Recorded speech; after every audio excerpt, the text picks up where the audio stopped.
I think to see Sudan in isolation is willful ignorance. And I think that we live in a time where people don't want to engage. Seeing Sudan as a far-flung conflict is a very convenient way to approach it. The West watches on as the war in Sudan continues to cause untold misery and suffering. And this is why. Hello, I'm Dominic Waghorn, and on this special edition of This Is Why, we're going to return to a conflict that just doesn't get the same kind of attention as other wars, those wars in Ukraine and the Middle East that we've heard so much about, but actually is arguably even more catastrophic. The war in Sudan has claimed up to 1 million lives. It's displaced 15 million people, and 25 million people are left without food because this war is going on and on. So why, if the numbers are so staggering, is this war not getting the attention, the kind of attention it deserves, and why is not enough being done to stop it?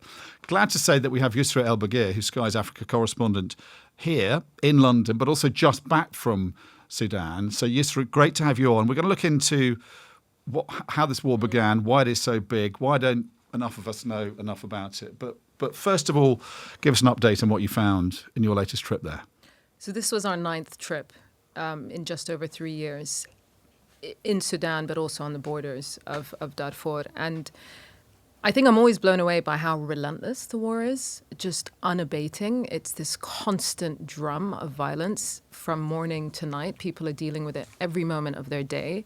They're waking up, there's no power, there are drones overhead, their kids go to school, they're terrified about their kids going to school. Then you've got 8 million children who are out of school, not getting any sort of education for over 3 years. And it's just this catch-22 of either you try and regain some sense of normalcy and go about your life as you would and deal with that constant violence, or you halt it and you stop your life and you're completely at the mercy of the violence. So it's sad to see that things are still going on with such fervor, with such, intensity.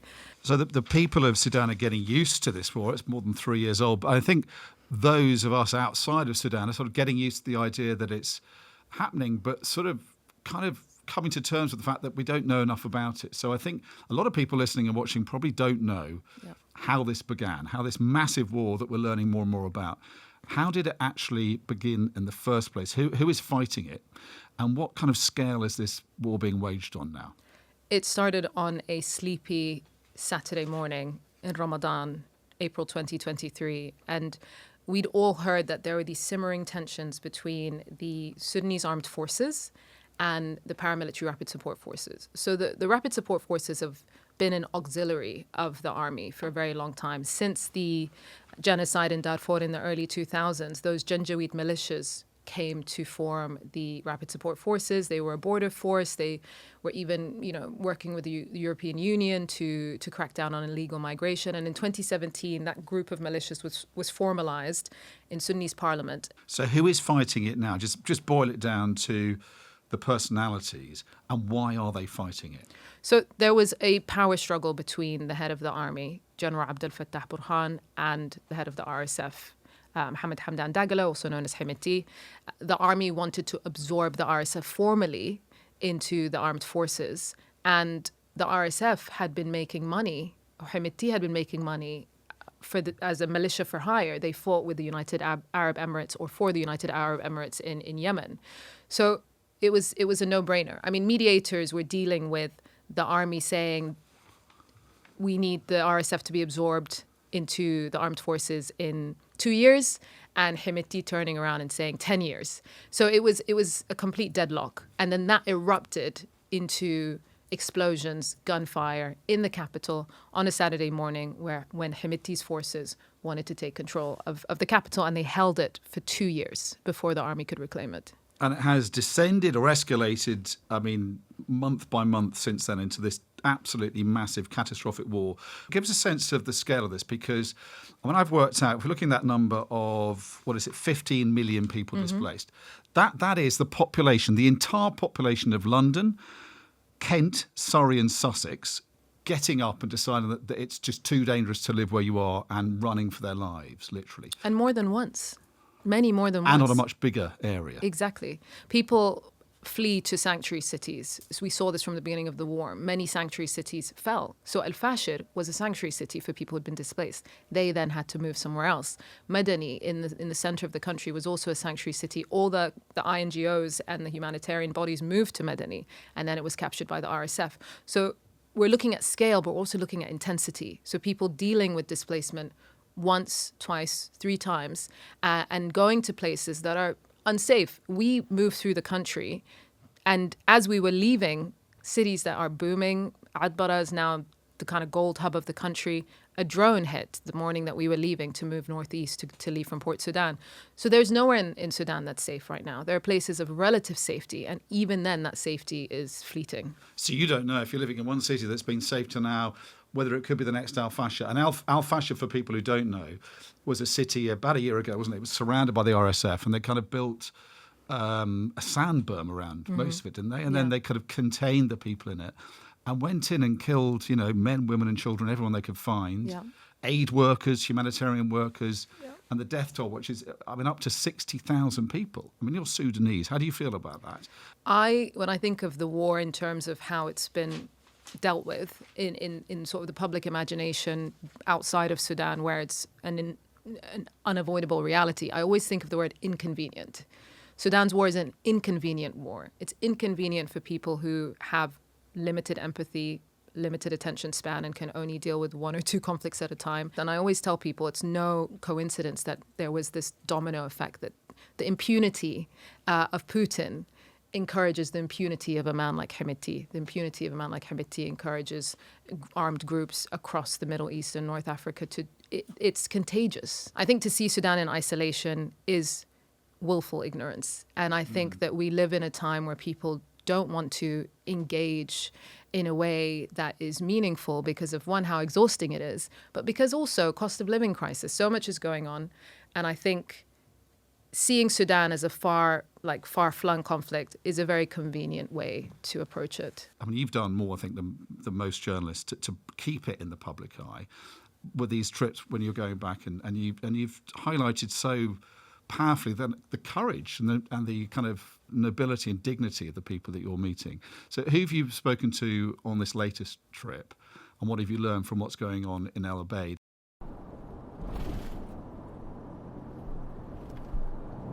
This is the last stretch of road before we get to El Obeid, and there is a complete shift in the comfort level. We're seeing very few cars on the road, very few people, because even though this is a key supply route for the army, the RSF are known to operate a surveillance drone that patrols this territory and launches missiles at military vehicles, fuel tankers, and even trucks carrying aid.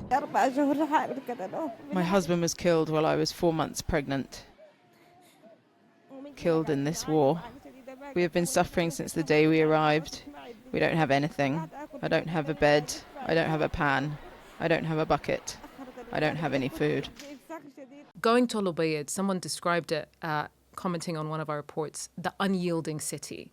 It's a city that has endured the longest ground siege in Sudan's war, a period of 2 years and 8.5 months. It's come out of that partially. Half of the siege has been lifted in the north and the east.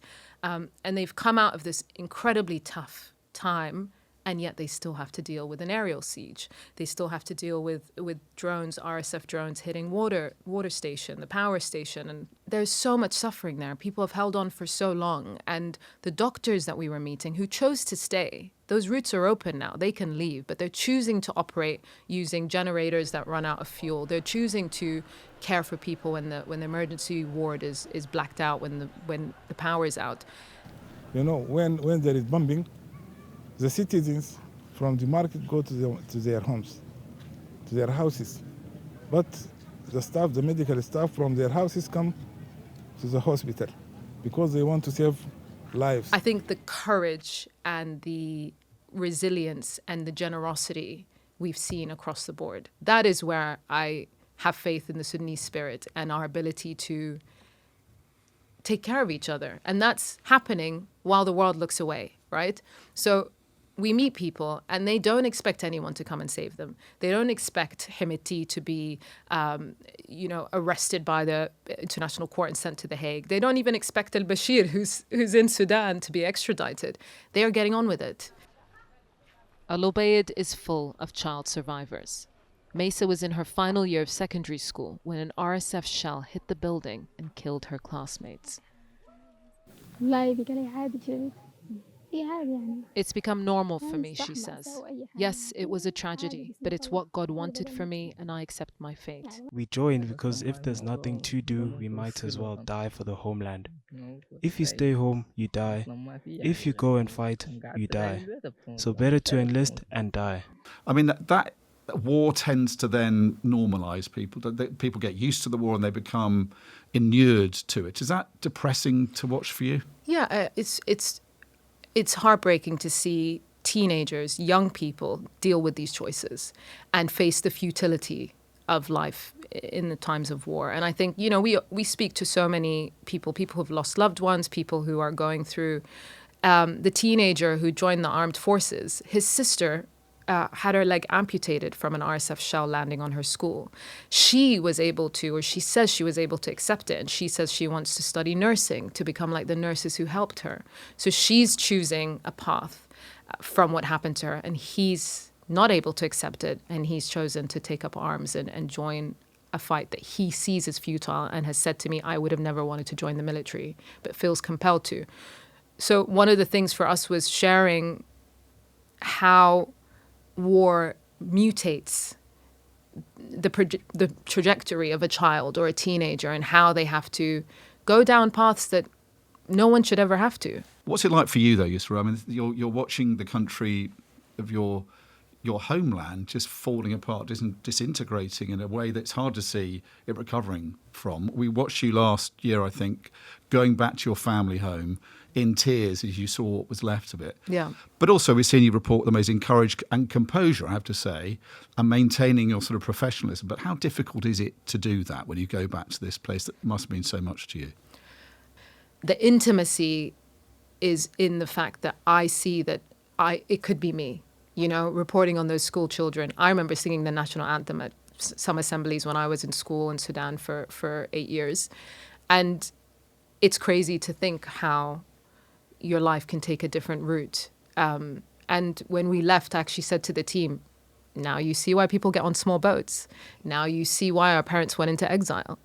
It's eye-opening. Every trip for me, I come away, one, feeling very sad. The sadness is there, but I also feel deeply reminded of why I do this job and the fact that I have the privilege to go and to cover their stories and that I'm not at the mercy of the war.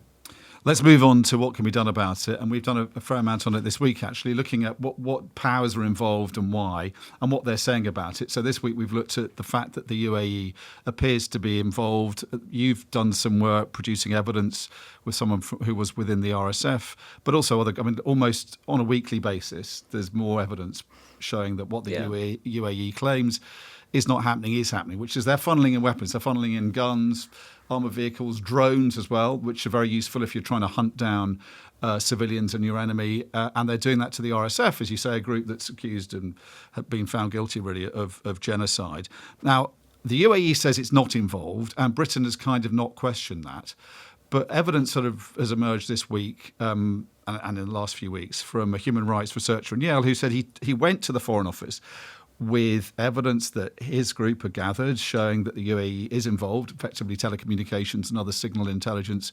And British Foreign Office officials said, well, we can't publish that ourselves. We'd rather you did. And he said, well, surely you can. And you've got MI6, you've got GCHQ, presumably gathering similar evidence. Can't you put it out in the public domain? And they said, no, we can't because we're afraid of economic reprisals, which I think is close as we've got yet to Britain being sort of effectively accused of turning a blind eye to what effectively is helping genocide. Is there a tide now moving sort of towards the UAE having to admit that it's involved and to Britain having to do more to pressurise its very close ally, the United Arab Emirates, to do less and be less involved in this war?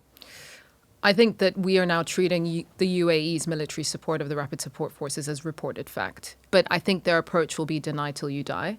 I don't think that they're going to turn around and acknowledge their involvement at all. And I think they've bought the silence of Western countries and they feel comfortable in that.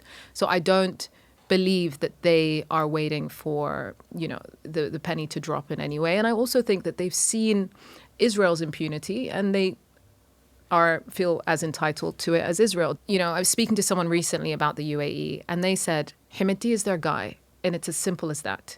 He was their guy in Yemen. He's proven that he's capable of taking the capital and holding the capital. What I think will be interesting is how these RSF defections are going to impact his show of force and his ability to carry out their needs and wishes on the ground.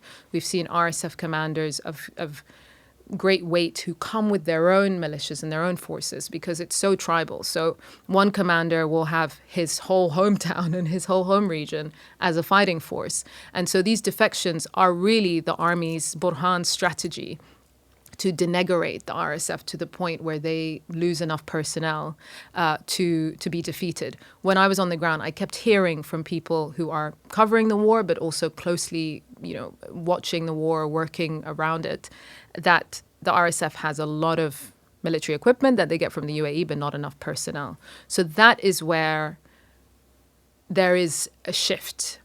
And I think the UAE is watching closely with concern. If this is where Obeid becomes even more of a critical battleground, because if the RSF prove that they can regain the territory that they've lost to the army to the north and the east of Obeid, then they can prove that they're worth their weight. I mean, we have to say the Foreign Office say that they are working towards a ceasefire. They're trying to do what they can to ease the humanitarian situation. They say that no country should be supporting any armed group in Sudan, and they're doing what they can behind the scenes to make things better. But it does sound disingenuous, doesn't it, when it seems pretty clear that a very close ally of Britain is directly involved in this war, and there's more and more evidence of that. I guess the other thing we have to say is it's not just the UAE on the side of the RSF, is it? The Saudis are involved supporting their enemies. Yeah, Turkey. Turkey is, Egypt as well. And I guess that the concern is that it's a proxy war. The more that these outside powers get involved for whatever reasons, whether it's gold or just geopolitical reasons, the longer this war is just going to go on and on and on. Yeah. I mean, I spoke to policymakers last year in Europe who seemed to have quite a disconcerting approach where they felt that the RSF was in the embrace of their ally, the UAE, as opposed to Russia or China. But my point consistently is that you are then pushing the Sudanese state deeper into their relationships with countries that are seen as enemies or hostile. And these resources, I mean, the Sudanese state has long leveraged our resources for political power, for bilateral kind of relationships that are militarily beneficial. It's always about military support. It's always about defense. And it's for me, I'm almost like, you've made your bed. We've been warning, we've been talking about this from the very early days. I actually remember in that first year feeling the deals being made. You can feel the shift. You can feel the sort of ominous warmongering of seeing people go for meetings and seeing people fly into different countries and know that deals are being made to make money off this war. And those deals are bearing fruit.